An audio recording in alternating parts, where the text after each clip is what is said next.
জামাত ইসলামীকে এখন পুরো জাতি মিস করছে। জামাতকে যারা ভোট দেয়নি তারা এখন হারে হারে টের পাচ্ছে যে জামাতকে ভোট না দিয়ে কতটা ভুল হয়েছে এবং আক্ষেপ করছে যে কি করলাম। বিএনপি যে কত বড় প্রতারক এবং কত বড় ভণ্ড, বিএনপিকে যারা ভোট দিয়েছে তারা এখন টের পাচ্ছে এবং তারা আক্ষেপ করছে বিএনপিকে ভোট দিয়ে। জামাতকে ভোট না দিয়ে আক্ষেপ করছে, বিএনপিকে ভোট দিয়ে আক্ষেপ করছে। বরং ভোটারদের যে প্রতিশ্রুতি দিয়েছিল, ভোটাররা যে কারণে বিএনপিকে ভোট দিয়েছিল, ভোটারদের সেই প্রতিশ্রুতির সাথেই তারা প্রতারণা করছে। মার্জিয়া মমতাজকে তো আপনারা সবাই চেনেন, যিনি বর্তমানে টক শো কাঁপাচ্ছে। মহিলাদের ভিতরে এরকম বিচক্ষণ এবং জ্ঞানী এবং যুক্তি নির্ভর মানুষ খুব কমই আছে, বিশেষ করে জামাতের ভিতরে। উনি জামাতের পক্ষ হয়ে সাধারণত কথা বলেন। এই মার্জিয়া মমতাজ জি টিভিতে উপস্থিত হয়ে কাজী জেসিনকে এমন অপমান অপদস্থ করেছেন, কথার মাধ্যমে, অন্য কোনো মাধ্যমে নয়। অপমান অপদস্থের ঠেলায় কাজী জসিনের মুখ লাল টকটকে হয়ে গিয়েছিল, তার মুখ দিয়ে কথা বের হচ্ছিল না, তার ঠোঁট দুটো কাঁপছিল।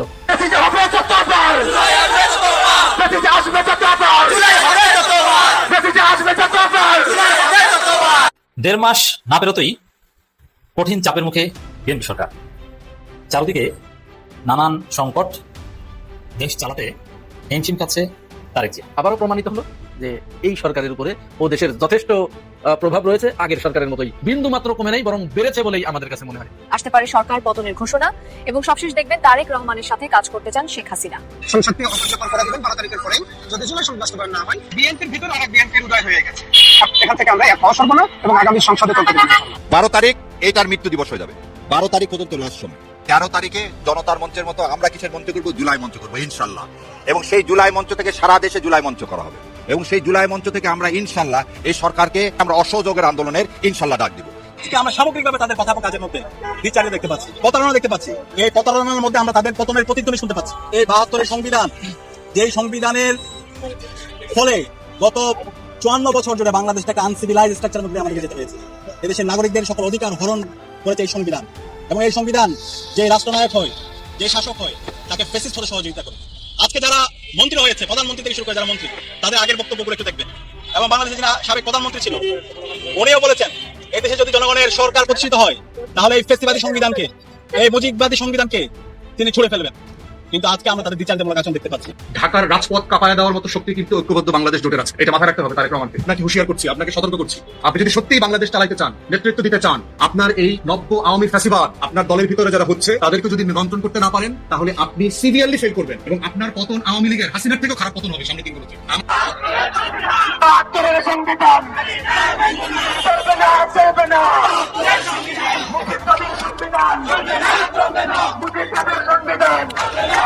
এমন এক অথর্ব সংসদ আমরা পেয়েছি যেখানে বিরোধী দলের নেতার বক্তব্যের পর সরকার দলের নেতা ভয়ের চোটে মাইক হাতে নিতে পারে না, মাইক পাঠিয়ে দেয় স্বরাষ্ট্রমন্ত্রীর কাছে। রক্তের উপরে এসেছো, গাদ্দারি করবে না। জুলাই না হলে আজকের পার্লামেন্ট হতো না, নেতাগিরি করতে পারত না, দেশে আসতে পারত না। আন্দোলনে আমি, আমার ভাই, আরো আমাদের যারা জীবন দিচ্ছে, আমরা সবাই ভাই ভুল করছি। দেশের জন্য আমরা আর কেউ জীবন দিতে আসবো না, দেশের জন্য কেউ জীবন দিবেন না। আমি ছাড়া আমার মায়ের দুনিয়াতে এখন কেউ নাই। আমি এখন ঘর থেকে বের হলে আমার মা সবসময় ভয়ে থাকে। আমার একটা ভাই নাই, আমি তো ফোন দেই কই, আমার ভাই তো আর এখন ফোন রিসিভ করে না। আমার মা ফোন দেয়, আমার ভাইয়ের একটা ফোনের অপেক্ষা থাকে, ভাই কই, কাউকে তো দেখি না। সবাই সবার মতো সবকিছু নিয়ে ব্যস্ত। আমরা অনেক আশাবাদী নিয়ে জুলাই সনদের জন্য, গণভোটটার জন্য আমরা ছিলাম। আমাদের এগুলো আপনারা নষ্ট করেন না। এই লাভ সেই কদু এতদিন পর্যন্ত বিএনপির সমস্ত ভুলি ছিল মানুষকে ধোঁকা দেওয়া এবং প্রতারণা করা। তারা সেই একই ফ্যাসিজমের পথে আসছে। আমরা আপনাদেরকে কথা দিচ্ছি দেশবাসী, আমরা ফ্যাসিজমকে মেনে নেব না। আগের ফ্যাসিজমকে মেনে নেয়নি জনতা, আগের ফ্যাসিজমকে রুখে দিয়েছিল। নতুন করে ফ্যাসিজমকেও যদি কেউ প্রতিষ্ঠা করতে চান, তাও ইনশাআল্লাহ জনগণকে সাথে নিয়ে আমরা রুখে দেবো। এনসিডিতে যোগ দিচ্ছেন রুমিন করেন।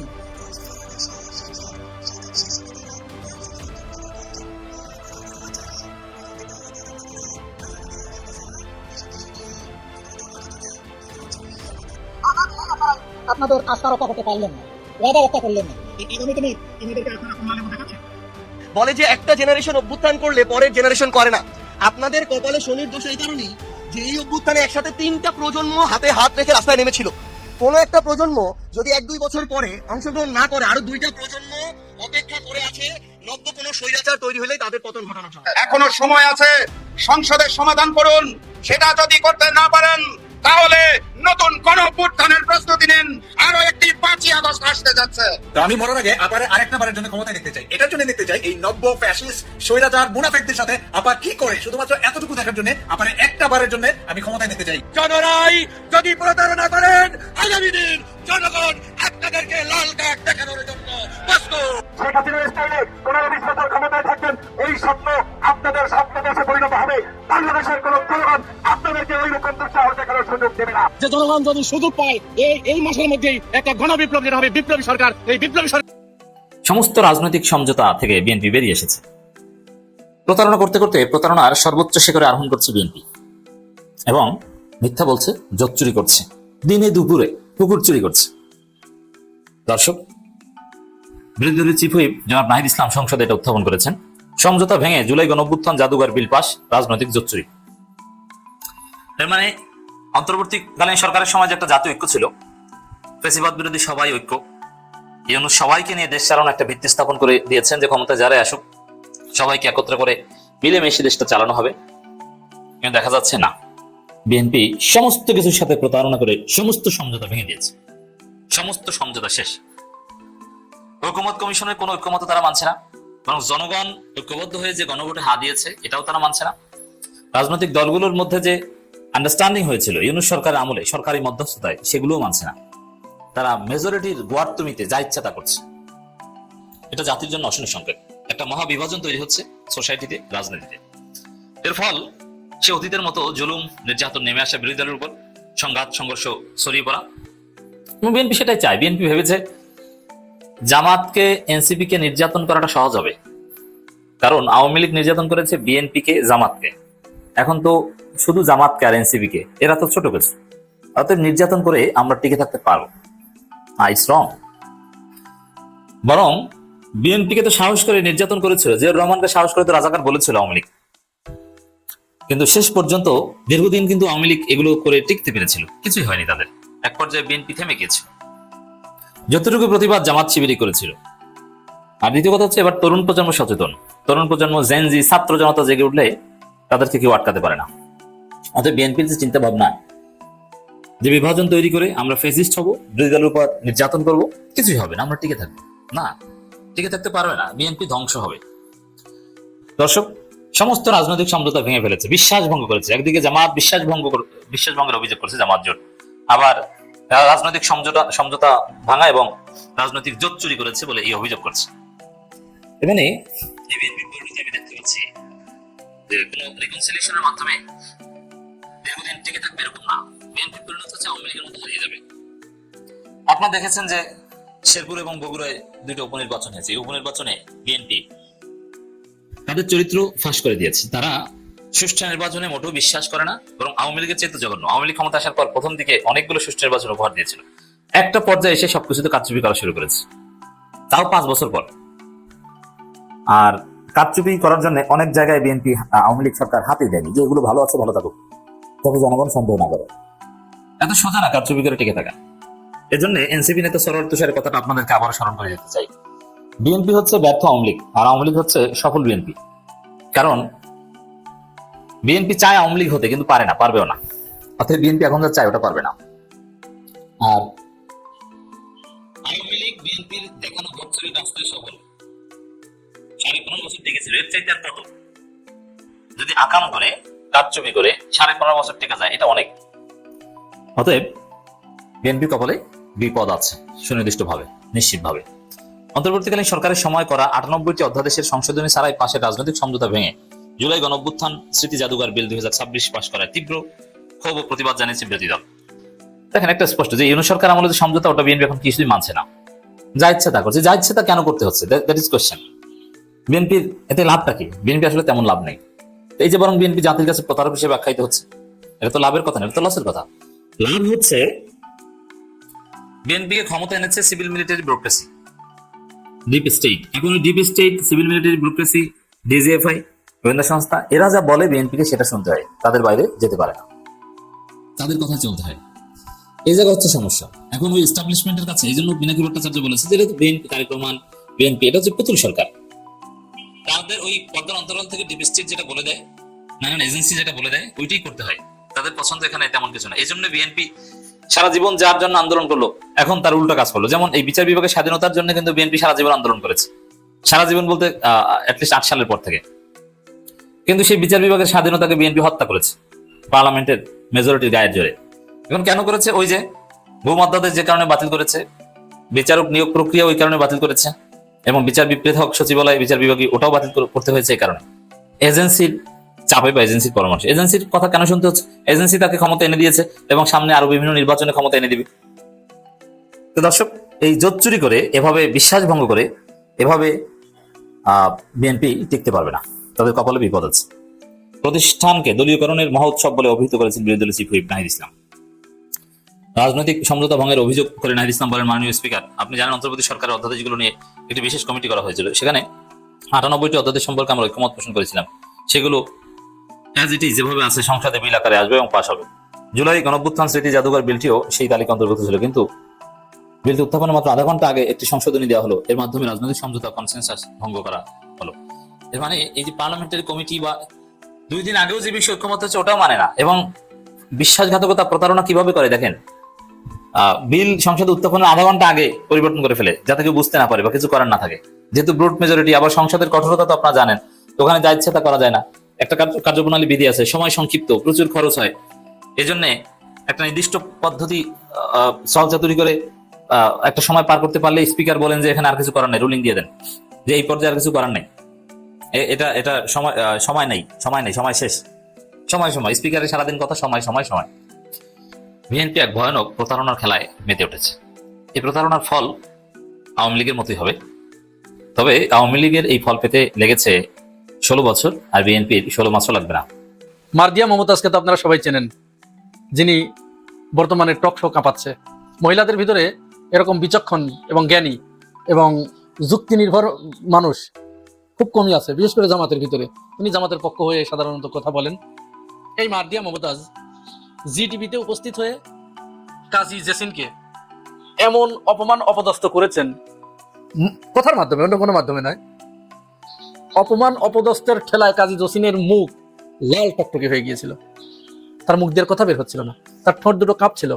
কারণ অসত্য বয়ান যারা উৎপাদন করে তাদের ভিতরে তাদের আত্মাটা সবসময় ধুকপুক করে।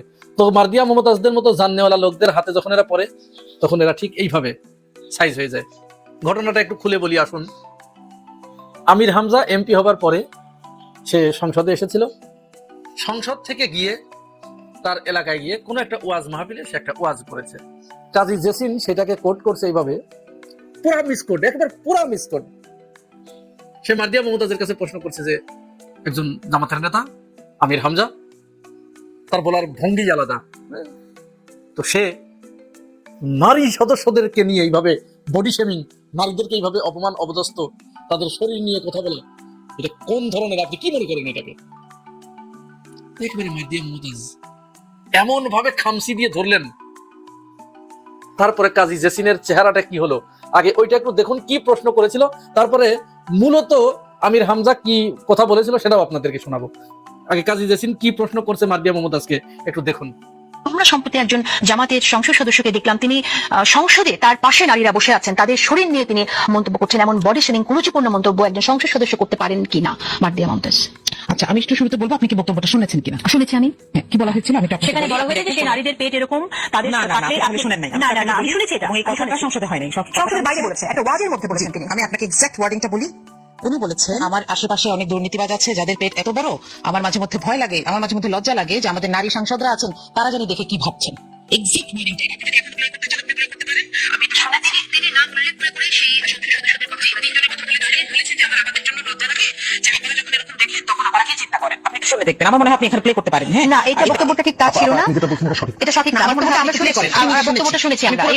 সেই বক্তব্যটাতে এখানে বলা হয়েছে তাদের, আমি জানি না তাহলে আপনি অন্য কোনোটা নিয়ে কথা বলছেন কিনা। আমি যেটা শুনেছি এক্সাক্ট বললাম, উনি 3 জন নারী সাংসদের কথা বলেছেন এবং বলেছেন তারা এই যে অনেকের এত দুর্নীতি করে কতগুলো ব্রিজ জানি এটার ভিতর আছে, দুর্নীতির কথা ইন্ডিকেট করছিলেন এবং উনি বলছিলেন যে মহিলা যারা সাংসদ আছেন তাদেরকে আপা বলে সম্বোধন করেছেন এবং বলেছেন আপনি চাইলে প্লে করতে পারেন। আমি নিজে শুনে এসেছি।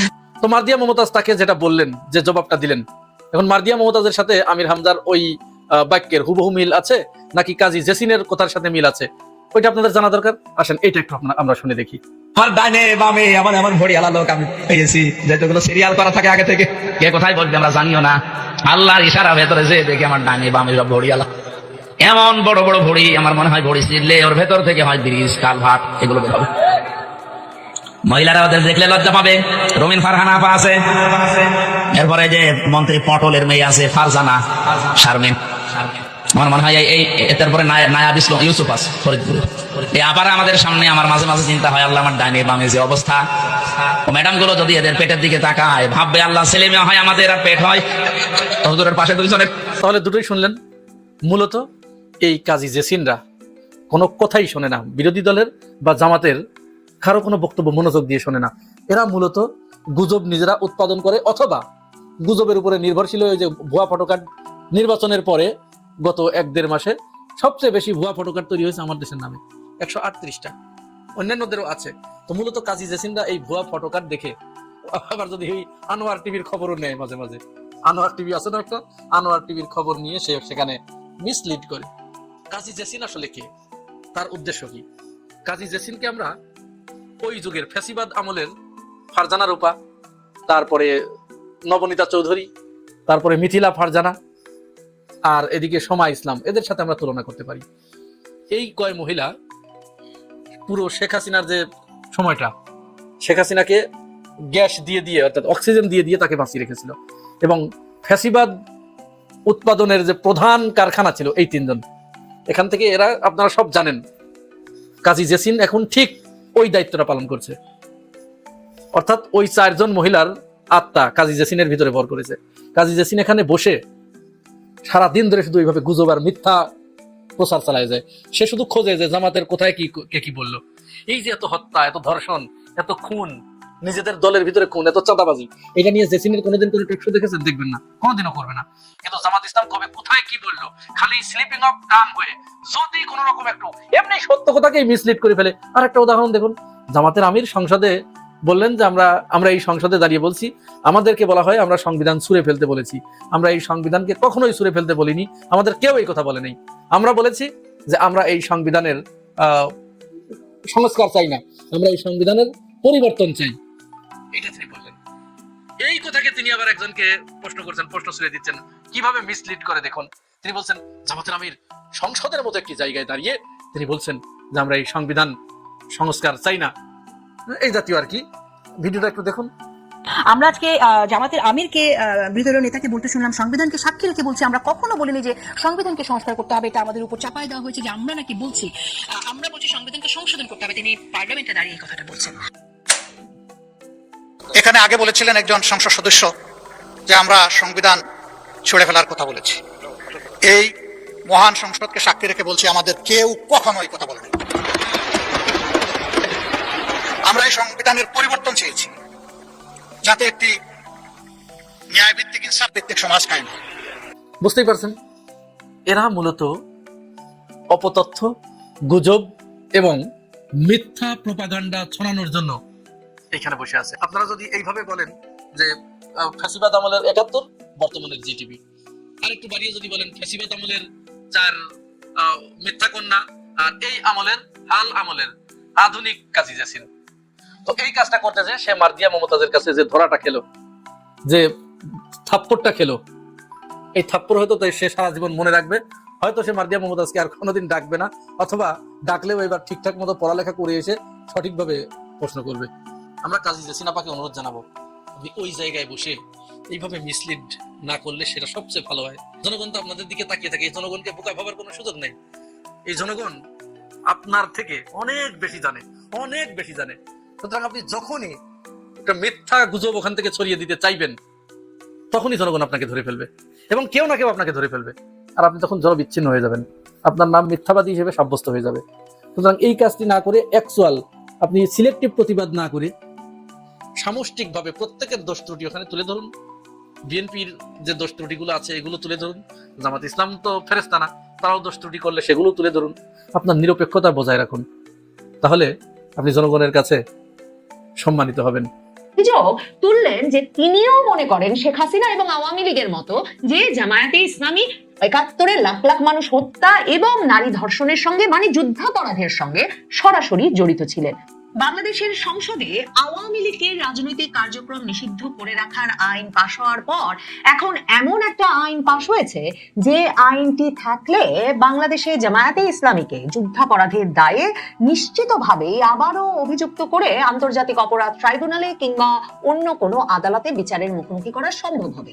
কারণ বাংলাদেশে জাতীয় মুক্তিযোদ্ধা কাউন্সিল অধ্যাদেশকে আইনে রূপ দিতে একটা বিল পাশ করেছে জাতীয় সংসদ, এবং সেখানে মুক্তিযুদ্ধের সময় পাকিস্তানের হানাদার বাহিনীর সহযোগী হিসেবে তৎকালীন মুসলিম লীগ, জামায়াতে ইসলামী এবং নেজামে ইসলামীর পার্টির নাম বহাল রাখা হয়েছে। এই বিষয়ে জামায়াতের পক্ষ থেকে আপত্তি জানিয়েছিলেন দলের আমির বিরোধী দলীয় নেতা শফিকুর রহমান, কিন্তু বিস্ময়করভাবে জামায়াতের নেতৃত্বাধীন 11 দলীয় জোটের অন্যতম শরিক দল জাতীয় নাগরিক পার্টি এনসিপি পর্যন্ত এই বিপদে জামায়াতে ইসলামীর পাশে দাঁড়ায়নি। তারা নাকি লিখিতভাবে স্পিকারকে জানিয়েছে যে তাদের এই বিলে কোনো আপত্তি নাই। জামায়াতের আমির এমন বিপদে এবং এমন একা পড়ে গিয়েছিলেন, 1971 সালে তারা পাকিস্তানি বাহিনীর সহযোগী ছিলেন, এই কথা চিহ্নিত করে কোনো বিল পাশ করা ঠিক হবে না সে কথা বলতে দাঁড়িয়ে যে শেষ পর্যন্ত তিনি বলেছেন যে আল্লাহ ভালো জানেন 71-এ কার কি ভূমিকা ছিল। তিনি সংসদে দাঁড়িয়ে বলেন যে আল্লাহ তাআলা তাঁর নিখুঁত ও পূর্ণাঙ্গ এবং একমাত্র সাক্ষী, বাকি আমরা যারা আছি তারা ওই চরম সময়ে কার কি ভূমিকা ছিল তার আংশিক সাক্ষী, কিন্তু আল্লাহ তাআলাই পূর্ণাঙ্গ সাক্ষী। সে কারণে তখন জামায়াতে ইসলামীর আমির বিরোধী দলীয় নেতা দাঁড়িয়ে বলেন যে আমাদের এই অঞ্চল দুইবার স্বাধীন হয়েছে, 47-এ একবার, 23 বছর পর মুক্তিযুদ্ধের মধ্য দিয়ে দ্বিতীয়বার। মহান মুক্তিযুদ্ধে যারা দেশ এবং জাতির জন্য বীরত্বপূর্ণ ভূমিকা রেখে লড়াই করেছিলেন তাদের সকলের প্রতি গভীর শ্রদ্ধা নিবেদন করি, এবং বলে তিনি 1971 সালের পর কিভাবে রাজনৈতিক সরকারগুলো প্রত্যাশা পূরণ করতে পারেন নাই তার একটা বয়ান তুলে ধরেন সংসদে। জামায়াতে ইসলামীর আমির বলেন যে বুক ভরা আশা নিয়ে দেশ স্বাধীন হলেও সে আকাঙ্ক্ষা তখনকার শাসকরা পূরণ করতে পারেননি, এমনকি স্বাধীনতার পরপর বাকশাল কায়েমের মাধ্যমে বহুদলীয় গণতন্ত্র হত্যা করা হয়েছিল, এবং 75-এর পট পরিবর্তনের পর তার ধারাবাহিকতায় মরহুম প্রেসিডেন্ট জিয়াউর রহমানের হাতে নিঃসন্দেহে বহুদলীয় গণতন্ত্র ফিরে এসেছে। এর সুফল পরবর্তী পর্যায়ে জাতি পেয়েছে আজকের পার্লামেন্ট সেই ধারাবাহিকতার অংশ। মানে জামায়াতে ইসলামীর আমির যে প্রেসিডেন্ট জিয়াউর রহমানের প্রতি কৃতজ্ঞতা জানাবেন সেটা খুবই স্বাভাবিক, কারণ প্রেসিডেন্ট জিয়াউর রহমানই জামায়াতে ইসলামীকে বাংলাদেশের রাজনীতিতে আবারও রাজনীতি করার স্বীকৃতি দিয়েছিলেন, রাজনীতিতে ফিরিয়ে এনেছিলেন। তো শফিকুর রহমান এই সংসদে দাঁড়িয়ে প্রেসিডেন্ট জিয়ার পুত্র তারেক রহমান এবং প্রেসিডেন্ট জিয়ার প্রতিষ্ঠিত দল বিএনপিকে মনে করিয়েছেন যে এই প্রস্তাবিত এই বিলে যে প্রস্তাবনা আনা হয়েছে, মানে পাকিস্তানি হানাদার বাহিনীর সহযোগী জামায়াতে ইসলামী, নেজামে ইসলামী আর মুসলিম লীগ, শফিকুর রহমান বলেন যে মরহুম প্রেসিডেন্ট জিয়াউর রহমান তিনিও তো এই ধরনের একটা প্রস্তাব আনেন নাই আগে, মানে এই 3 দলের নাম যে সংযুক্ত করতে হবে সেরকম কোন প্রস্তাব তো তিনি আনেন নাই। 3বারের অতি সম্মানীয় প্রধানমন্ত্রী খালেদা জিয়া তিনিও আনেন নাই। এই জিনিসটা সংজ্ঞায় অন্তর্ভুক্ত করে নিয়ে আসলেন ফ্যাসিস্টের বিকৃত একজন প্রতিভু শেখ হাসিনা, এবং পরবর্তী পর্যায়ে ইন্টারিম গভর্নমেন্ট তার ধারাবাহিকতা রক্ষা করেছিল সামান্য পরিবর্তন সহ। জামায়াত আমির বলেন কি আছে এখানে, তৎকালীন 3টা সংগঠনের নাম নেওয়া হয়েছে, তৎকালীন মুসলিম লীগ, জামায়াতে ইসলামী, নেজামে ইসলামী পার্টি। এখন বুঝতেই পারছেন জামায়াতে ইসলামী পার্টির বিপদটা কি। জামায়াতে ইসলামী ছাড়া আর যে দুটো পার্টি মুসলিম লীগ আর নেজামে ইসলামী তারা তো একরকম বিলুপ্ত হয়ে গেছে, কাজেই তাদের তো বাংলাদেশের রাজনীতিতে টিকে থাকার কোনো প্রতিযোগিতা নাই, কিংবা তাদের বাংলাদেশের রাজনৈতিক ইতিহাসে যুদ্ধাপরাধের দায়টা শরীর থেকে মুছে ফেলার দায় নাই। মানে ওই যে জামায়াতে ইসলামীর বরাবরের যে অভিযোগটা ছিল যে আওয়ামী লীগ আর শেখ হাসিনা রাজনৈতিকভাবে জামায়াতে ইসলামীকে মোকাবেলা করতে তাদেরকে রাজাকার ট্যাগিং দিয়ে, তাদেরকে যুদ্ধাপরাধের ট্যাগিং দিয়ে বারবার 1971 সালের কথা তুলে তাদেরকে কোণঠাসা করে রাখতে চায়, এবং তাদেরকে বিচারের মুখোমুখি যে করলো শেখ হাসিনা সরকার, তার কারণ এই জামায়াতে ইসলামী বলে এসেছে যে এখন তারা যারা নেতৃত্বে আছেন তারা তো আর 1971 সালে জামায়াতে ইসলামীর নেতৃত্ব দেন নাই, কাজেই এখনো যে জামায়াতে ইসলামী এবং ছাত্র শিবিরের রাজনীতিকেও প্রশ্নবিদ্ধ করা হয়, বিচারের মুখোমুখি করার সুযোগ নেওয়া হয় যুদ্ধাপরাধের দায়ে, সেটা শেখ হাসিনার একটা দায় ছিল। কিন্তু এখন মহা ইন্টারেস্টিং ভাবে শুধু যে বিএনপি আইন পাশ করে এটাকে একদম মানে একটা পাকাপাকি ব্যবস্থা করে রাখলো, ডকুমেন্টেশন করে রাখলো নির্বাচিত সংসদ দ্বারা সেটাই নয়, এমনকি জামায়াতে ইসলামী এখনকার যে সহযোগী দল জামায়াতে ইসলামীর মিত্র দল জাতীয় নাগরিক পার্টি, তারা লিখিতভাবে স্পিকারকে আগেই জানিয়ে রেখেছে যে তাদের কোনো আপত্তি নাই জামায়াতে ইসলামীকে পাকিস্তানের হানাদার বাহিনীর সহযোগী হিসেবে চিহ্নিত করে এই বিলটি সংসদে পাশ হলে। এবং তিনি বলেন যে এই জাতি আর কোনো বিভক্তি চায় না। 1979 সালে পলিটিক্যাল পার্টিজ রিভাইভাল অ্যাক্টের মধ্য দিয়ে স্বয়ং আওয়ামী লীগের যেমন পুনর্জন্ম হয় বাংলাদেশে, মানে জিয়াউর রহমানের আমলে, কারণ বাকশাল হয়ে গেছিল, আওয়ামী লীগও বিলুপ্ত হয়েছিল, সেই কথা উল্লেখ করে তিনি বলছেন। এবং জামায়াতে ইসলামীর আমির বলছেন 1979 সালে যে কয়টি দল ছিল তারা সকলেই রাজনৈতিক করার এই সুবিধাটুকু বা তাদের অধিকারটুকু তারা ফিরে পান, এই সময়ে আমরাও তা ফিরে পেয়েছি। এই যে 1979 সালে এই যে রাজনীতি করার অধিকার পলিটিক্যাল পার্টিজ রিভাইভাল অ্যাক্টের মধ্য দিয়ে যে তাদেরকে প্রেসিডেন্ট জিয়াউর রহমান দিয়েছেন, এই বিষয়ে তিনি যে আল্লাহর কৃতজ্ঞতা আদায় করার পাশাপাশি শহীদ রাষ্ট্রপতি জিয়াউর রহমানের প্রতিও কৃতজ্ঞতা প্রকাশ করেন আনুষ্ঠানিকভাবে সংসদে দাঁড়িয়ে, এবং বলেন যে আমরা কখনো এটা ভুলে যাইনি, ভুলে যাব না। আমরা সেই দায় দরদ ভালোবাসা নিয়েই 1979 সাল থেকে বাংলাদেশে আমাদের রাজনৈতিক সাংগঠনিক কর্মকাণ্ড পরিচালনার চেষ্টা করছি। আগামী দিনগুলোতেও আর জাতিকে বিভক্ত নয়, বরঞ্চ ঐক্যবদ্ধ করে আমরা যাতে একটা মাথা উঁচু করে দাঁড়ানোর সম্মানের জাতি গঠন করতে পারি, সব দলের এটি হোক অঙ্গীকার। এই যে জামায়াতে ইসলামীর আমিরকে সংসদে দাঁড়িয়ে এমন একটা অবস্থান নিতে হলো যখন তার পাশে, তার দলের পাশে আর কেউ দাঁড়ালো না, কেউ দাঁড়িয়ে এই কথাটা বললো না যে জামায়াতে ইসলামীকে এই সহযোগী দল হিসেবে রাখার দরকার নাই, তাতে জামায়াতে ইসলামীর আমির আসলে একরকমের আমার ধারণা বিস্মিত হয়েছেন এবং কিছুটা হতবাক হয়েছেন, এবং তাদের হকচকিত হয়ে পড়ার বা শুধুমাত্র বিব্রত নয়, আসলে কিছুটা উদ্বিগ্ন হওয়ার যথেষ্ট কারণ আছে। কারণ এই যে জামায়াতের আমির বারবার নিষেধাজ্ঞার প্রসঙ্গ আনছেন যে তাদেরকে তো রাজনীতি করার অধিকার তারেক রহমানের বাবা প্রেসিডেন্ট জিয়াউর রহমানই দিয়েছিলেন, এবং সেজন্য তো তারা আল্লাহর পাশাপাশি প্রেসিডেন্ট জিয়াউর রহমানের প্রতি কৃতজ্ঞ। তারেক রহমানের পিতা জিয়াউর রহমান কিংবা খালেদা জিয়া কোনোদিন তো জামায়াতে ইসলামীকে পাকিস্তানি হানাদার বাহিনীর সহযোগী হিসেবে চিহ্নিত করে নাই, তাহলে তারা কেন শেখ হাসিনা যে আইন করে গেছিলেন সেই আইনটি বলবৎ রাখছেন এবং আবারও বিল পাশ করে আইন হিসেবে সংসদে আনলেন? এই অভিযোগটা যে করছেন জামায়াতে ইসলামীর আমির, তার কারণ আছে, তিনি জানেন যে তার উদ্বিগ্ন হবার কারণ আছে। এই যে এত বড় একটা 1971 সালের গণহত্যার সঙ্গে যখন এবং মানবতা বিরোধী অপরাধের সঙ্গে সহযোগী হিসেবে যখন তাদেরকে যুক্ত করে ফেলা হলো, তখন শুধু যে বিএনপি আমলেও ট্রাইব্যুনালে আবার তাদের বিচার শুরু হতে পারে তাই নয়, রাজনৈতিক দল হিসেবে তাদেরকে নিষিদ্ধ করে ট্রাইব্যুনালে মামলা হতে পারে। এমনকি এই যে সন্ত্রাস বিরোধী যে আইনটি পাশ হলো, বিএনপি এই সবে পাশ করলো এবং এর মাধ্যমে আওয়ামী লীগের রাজনৈতিক কার্যক্রম নিষিদ্ধই থাকছে, সে আইনটিও বিএনপি যে জামায়াতে ইসলামীর বিরুদ্ধে ব্যবহার করবে না সেটা তো বলা মুশকিল। জামায়াতে ইসলামীর এই যুদ্ধাপরাধের বিষয়টা নিয়ে কিন্তু বিএনপি আগে কখনো কথা বলতো না। মানে জামায়াতের আমির ডাক্তার শফিকুর রহমান কিন্তু এটা একদম ঠিক বলেছেন। মানে 2001 সালে যখন বিএনপি জামাত জোট সরকার গঠিত হলো, বেগম খালেদা জিয়ার মুখের আগে পরে কখনো পাকিস্তান হানাদার বাহিনীর সহযোগী দল হিসেবে জামায়াতে ইসলামীর নাম মুখে শোনা যায়নি। এমনকি শেখ হাসিনা যখন জামায়াতে ইসলামীর শীর্ষ নেতৃবৃন্দের বিচার করা শুরু করলেন আন্তর্জাতিক অপরাধ ট্রাইব্যুনালে 1971 সালের যুদ্ধাপরাধের দায়ে, তখনও কিন্তু বিএনপি শক্ত অবস্থান নিয়েছিল। বিএনপি নেত্রী খালেদা জিয়ার বরাবরের অবস্থান ছিল যে শেখ হাসিনা রাজনৈতিক ফায়দা নিতে যুদ্ধাপরাধী দল হিসেবে জামায়াতে ইসলামীকে চিহ্নিত করে জামায়াতে ইসলামীর নেতৃবৃন্দের বিচার করছে। এমনকি বিএনপির নেতা সালাউদ্দিন কাদের চৌধুরীরও তো সেই আদালতে বিচার হয়েছিল যুদ্ধাপরাধের দায়ে। নির্বাচনের আগে মানে তারেক রহমান যখন ঘোষণা দিয়েছেন যে তিনি দেশে ফিরে আসবেন 25শে ডিসেম্বর, তার মাত্র কয়েকদিন আগে কিন্তু তারেক রহমান প্রথমবারের মতো সুস্পষ্টভাবে জামায়াতে ইসলামীকে সরাসরি মুক্তিযুদ্ধকালে লাখ লাখ মানুষ হত্যা এবং নারী ধর্ষণের জন্য অভিযুক্ত করলেন। তিনি বললেন যে অনেকেই বলছেন একেও দেখেছি, অমুককেও দেখেছি, এবার নির্বাচনে ভোট দিয়ে জামায়াতে ইসলামীকে দেখা যাক, কিন্তু জামায়াতকে তো মানুষ 1971 সালেই দেখে ফেলেছে।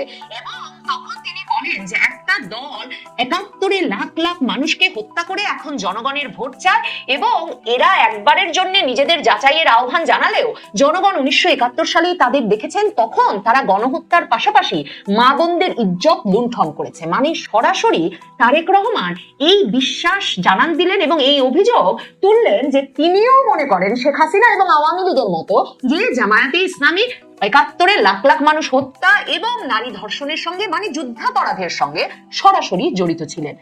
এর আগে অক্টোবর মাসে 2025-এ যখন তারেক রহমান সাক্ষাৎকার দেন বিবিসিতে, তখন জামায়াতের সঙ্গে বিএনপির ঘনিষ্ঠতা বিষয়ে কিন্তু বিবিসি বাংলা তাকে প্রশ্ন করেছিল এবং তিনি তখন বলেছিলেন জামায়াত যদি 71 সালে বিতর্কিত ভূমিকা পালন করে তবে তার জবাব তারাই দেবেন। মানে এই যে 71 সালে জামায়াতের যে ভূমিকা সেটা যুদ্ধ করার এবং তার বিচার হতে হবে, 2025 সাল জুড়ে প্রথমে বিএনপি মহাসচিব মির্জা ফখরুল ইসলাম আলমগীরের মুখে আমরা এই কথা শুনতে থাকি এবং তারপর বিএনপির বিভিন্ন নেতারা মানে একটা মুক্তিযুদ্ধ বিরোধী দলকে কিছুতেই বাংলাদেশের ক্ষমতার কেন্দ্রে আসতে দেওয়া যায় না, বাংলাদেশের ক্ষমতায় আসতে দেওয়া যায় না বলতে বলতে জামায়াতে ইসলামীকে রাজনৈতিকভাবে যুদ্ধাপরাধী দল হিসেবে চিহ্নিত করে এবং নির্বাচনের আগে তারেক রহমান সরাসরি তাদেরকে লাখো মানুষ হত্যা এবং ধর্ষণের জন্য অভিযুক্ত করেন। কাজেই এই অবস্থায়